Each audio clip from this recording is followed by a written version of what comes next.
Bonsoir ou bonjour à tous ceux qui nous suivent par-delà le monde. Je suis très heureux de vous retrouver.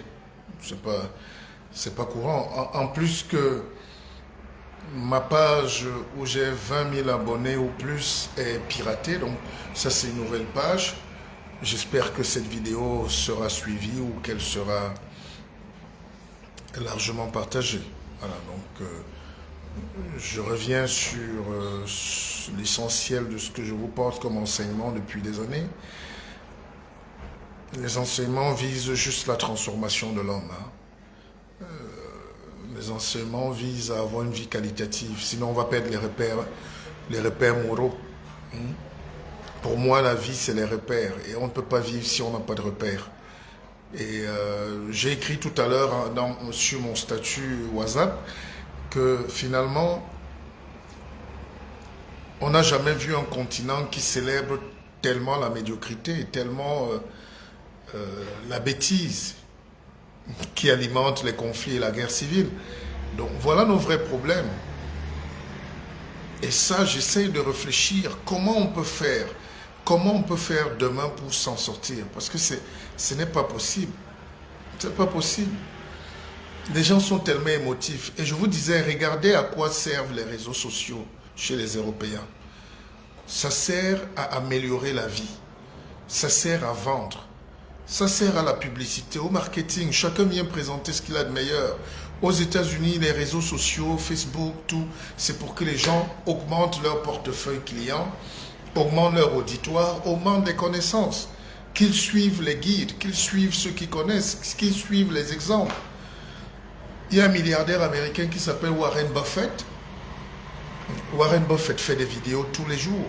Il fait des conférences, mais il est milliardaire. Il s'est enrichi à la bourse et il partage. Alors c'est ça. Alors moi je ne comprends pas. Chez nous, la communication c'est la nourriture déjà de l'esprit. N'est-ce pas? Vous savez que quand les Occidentaux créent quelque chose, ils nous donnent la photocopie ou la mauvaise version pour qu'on se trompe. Non, les réseaux sociaux, ce n'est pas un lieu de règlement de compte, de haine, de tension.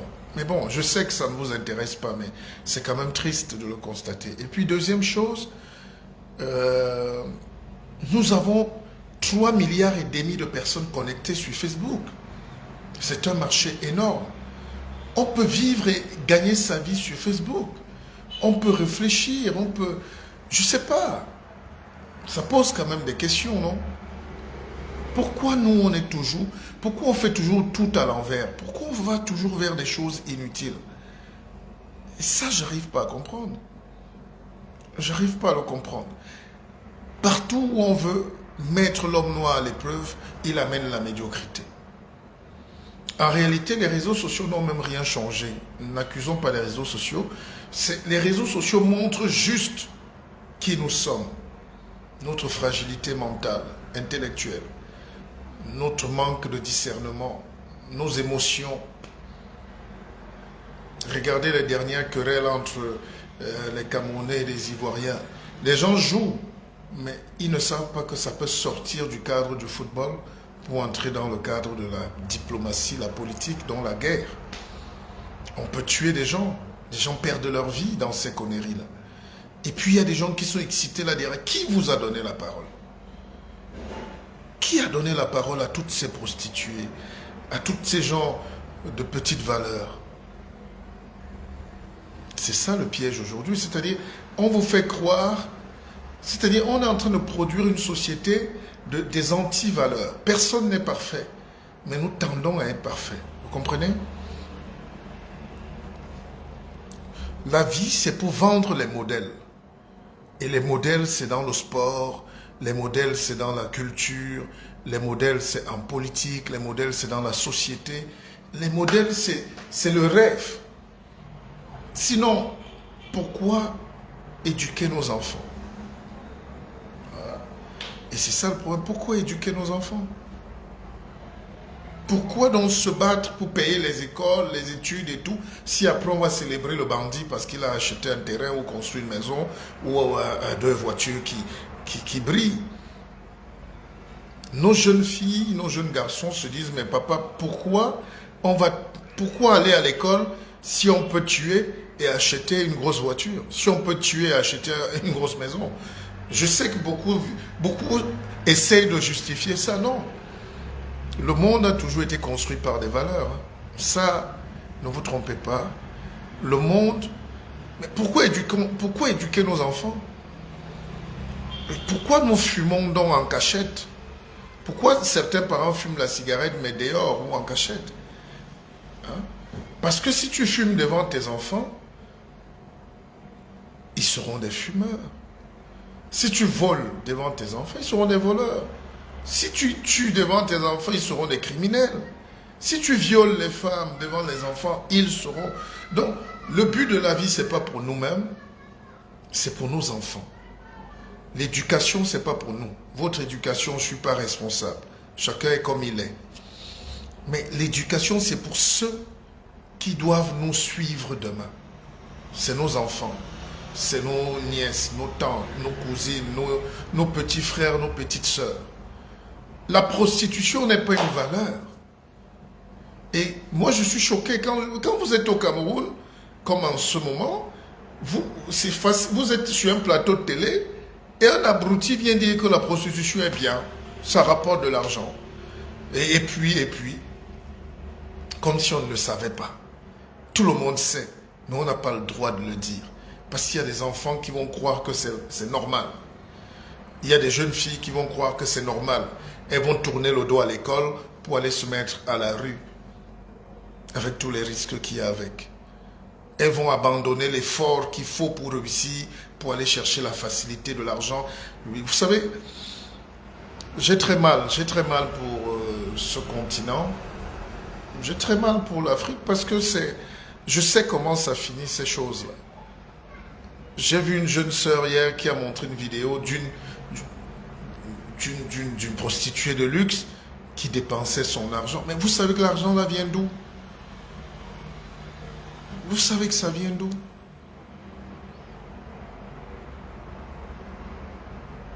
L'argent n'est pas la valeur absolue dans la vie.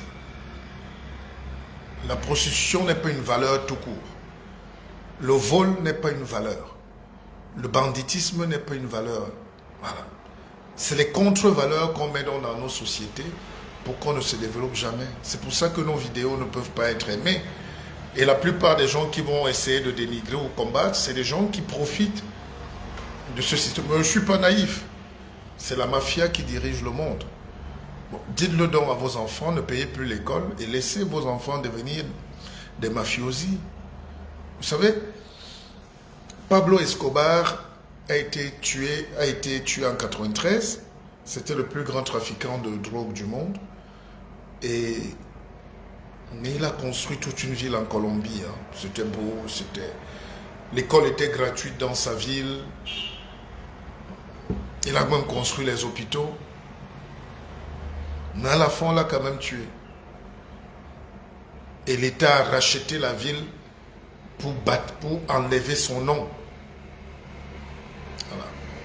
Je tenais à vous dire ça ce matin parce que c'est quand même curieux. Regardez, moi je suis au Cameroun, combien de ministres narguaient le peuple? Et les milliards volés. Aujourd'hui dorment sur des matelas de 2 cm. La dignité humaine ne doit pas être bafouée. On ne doit pas faire tout parce qu'on veut tout. On ne doit pas être prêt à tout pour réussir. Il y a des limites.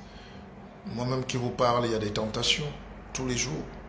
Il y a des pactes, il y a des choses. Vous ne pouvez même pas imaginer. Mais à la fin, tu as envie de voir tes enfants, cette petite liberté, cette santé, cette joie de ne devoir rien à personne. Cette joie d'être honnête envers soi-même. C'est un peu ça. C'est un peu ça qu'on appelle vivre une vie de qualité. C'est notre rôle. C'est notre rôle. On vit dans un continent aujourd'hui où il n'y a plus de savants, il n'y a plus de sachants. On ne veut pas que les gens brillants existent. On ne veut pas que les modèles soient là. Parce que les gens profitent pour détourner l'attention des gens, du peuple. Et ça me fait souvent un peu mal. Ne regardez pas le nombre la portée de ce live. Hein. Mais il faut juste savoir que ce n'est pas ma page. Je n'ai pratiquement pas d'abonnés ici. J'ai peut-être une centaine. J'ai 500 demandes d'amis ici sur ce compte. Mais je n'ai pas eu le temps de l'activer normalement. C'est pour ça qu'il n'y a pas assez de monde. Parce que j'ai à peine 100 personnes qui sont connectées. Mais le but des enseignements, c'est de maintenir un style de vie, une valeur, des qualités pour que le peuple ne se perde pas. Voilà. On éduque un peuple avec les modèles. Les gens intelligents ont des mentors. C'est pour ça que nous faisons des conférences. Les gens nous suivent. Les gens intelligents ont des mentors. Les gens qui veulent réussir dans la vie ont des mentors. C'est pas qu'on est des saints. Personne n'est saint. On a nos erreurs, nos défauts, nos faiblesses. Mais un mentor, c'est quelqu'un qui a un modèle. On dit, ah, le monsieur là est intelligent. Ah, ce monsieur ne vole pas. Ce monsieur dit des choses positives. On va le suivre. Et puis les gens médiocres ont des expériences. Et les Africains sont très médiocres. Ils veulent vivre les mêmes expériences tout le temps. Pour apprendre. C'est-à-dire que si tu dis aux jeunes de ne pas aller au désert, ils vont dire, laisse-nous même aller voir. Si tu leur dis, ne venez pas en Europe, il fait froid. Ou ne venez pas à cette période parce que c'est dangereux, il fait froid, vous pouvez mourir. Laissez-nous même aller voir. N'est-ce pas? Et puis les gens qui sont ici en bas, vous savez, hein, je le dis tout le temps, c'est des gens qui vivent avec... ils connaissent tout.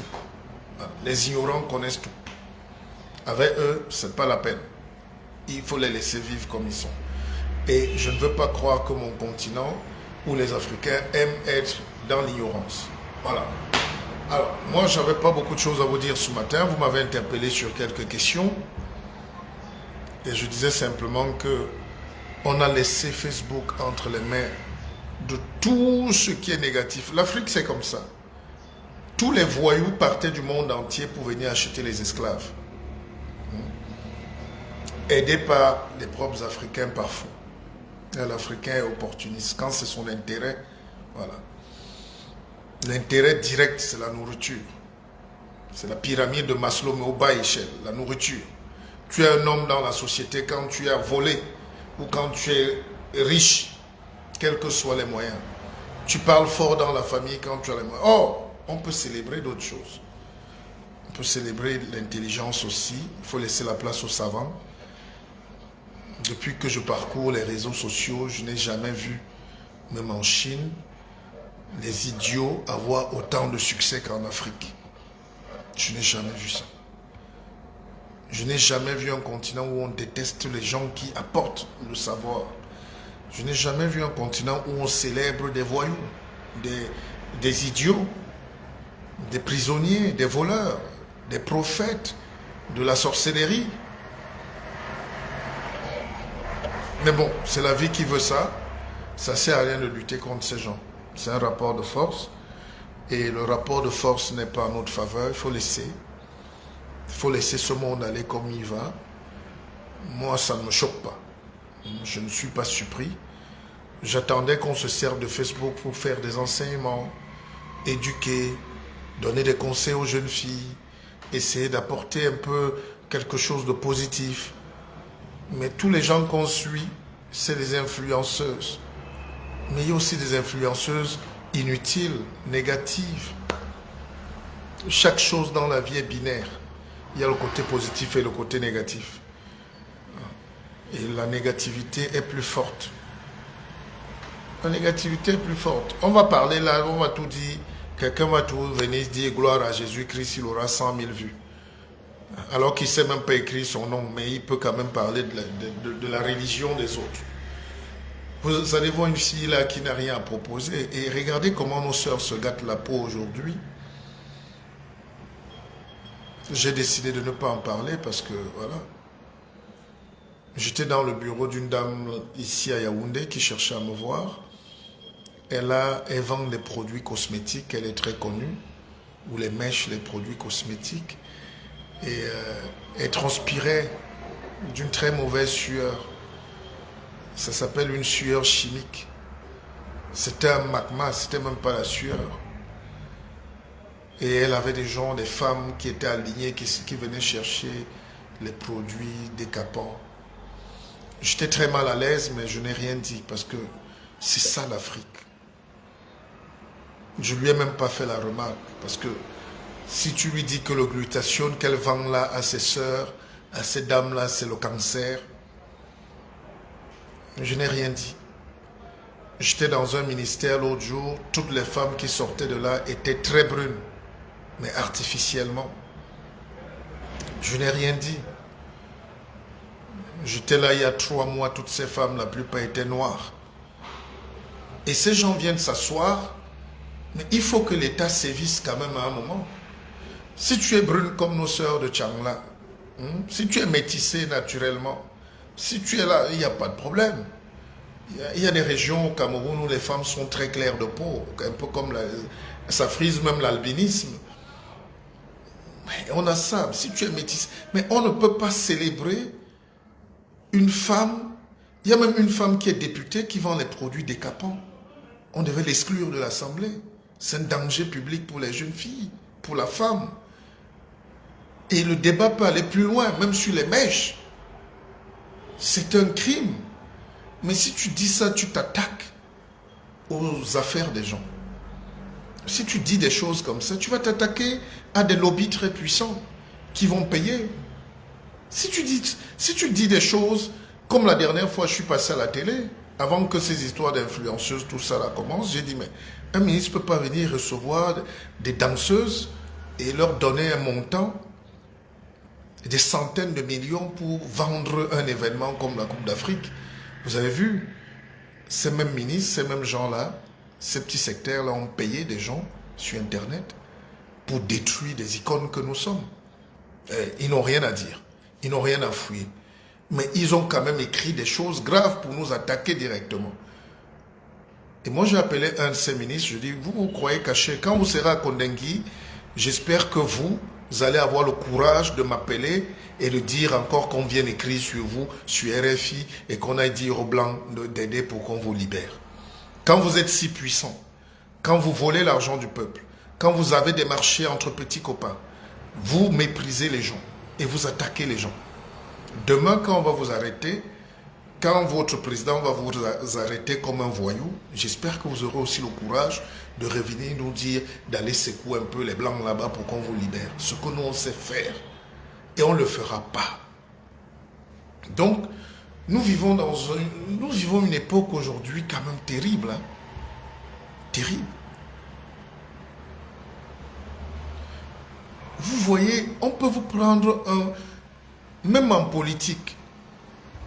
Je ne vais pas citer le nom de la ville, mais j'étais dans toutes ces petites villes là, du Cameroun. Là, j'ai fait pas mal de villes. Et je suis arrivé dans une ville qui est tombée entre les mains des opposants, entre guillemets. J'étais dans l'Oignon Mekele. Les gens sont plus pauvres là-bas qu'avant. Donc rien n'a changé pour eux. Et j'ai compris que le peuple ne sait même pas pour qui il doit voter. Que le peuple ne sait même pas pourquoi il doit voter. J'ai compris que les gens ne savent même pas comment vivre. Et parce qu'il n'y a plus de repères, il n'y a plus de modèles. Il n'y a plus de gens qui sont des référents. Même, écoutez, dans tous les domaines, hein, il suffit qu'un artiste vienne là avec un ordinateur et écrit 2 petits noms. On peut vous l'imposer comme une musique. C'est pas de la musique. Quand vous causez avec les Kambi brillants, vous comprenez leur désespoir. Parce qu'avant d'être musicien, il fallait jouer un instrument. Avant d'être chanteur, il fallait au moins aller à la chorale. Avant d'être chanteur, il fallait au moins lire les notes de musique. Do, ré, mi, fa, sol, la, si, do. Aujourd'hui, les gens n'ont plus de temps, n'ont plus le temps. Le monde est fini. Hein. C'est-à-dire, quelqu'un veut réussir, mais il ne veut pas faire un petit effort pour chercher, pour travailler, pour s'améliorer. Parce qu'il peut chanter 2 trucs, on paye à trace, on paye je ne sais pas où, et ça ne laisse même pas de traces. qui va aller à l'école aujourd'hui? Qui veut même encore réussir par le travail? Je viens d'écrire un livre de plus de 300 pages. Je peux vous dire que j'avais mal à la tête parce que je n'ai pas dormi. Je ne dormais pas. Laure Map, déjà rentré? Non, je suis à Yaoundé. Les images sont belles, mais c'est aussi Yaoundé, non? Je suis chez moi. Voilà. C'est beau, non? Il n'y a pas de différence entre Yaoundé et Paris. Ongolo Ondo. Donc, je disais que nous vivons, mes frères chers et sœurs, mes chers sœurs et frères, je ne sais pas. Nous vivons quand même des périodes, ça me rend triste. Mais je ne suis pas déçu. On est déçu quand on attend quelque chose des gens. On est déçu quand on attend... je n'attends rien des gens. La médiocrité est dans notre ADN. Les gens sont égoïstes. Les gens sont lâches. Les gens sont chiches. Les gens sont pauvres d'esprit.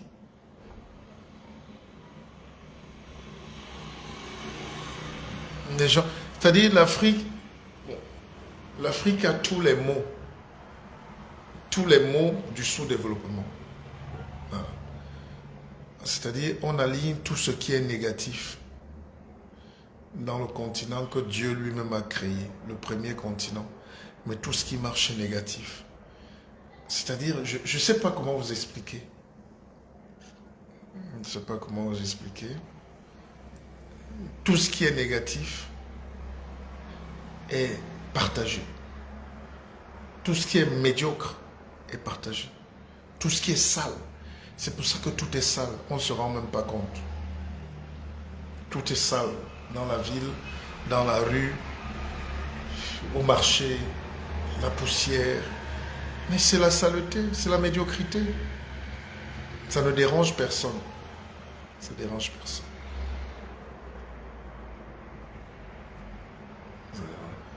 Les Blancs nous ont tapés parce qu'ils n'ont jamais laissé la qualité, la norme. On ne peut pas vivre dans un pays, comme disait un ami, sans norme. Chacun se lève, il fait son immeuble. Il y a les calabotes à côté, il s'en fout. Il peut même dire, voilà, 10 millions, on rase tout à côté. Mais il faut repenser la vie. Il faut repenser notre rapport au beau. Vous pouvez voir des gens propres, mais ils ont de la laine. Ils ne sont pas lavés, ils ne sont pas propres, ils ne sont pas soignés, ils ne sont pas fins.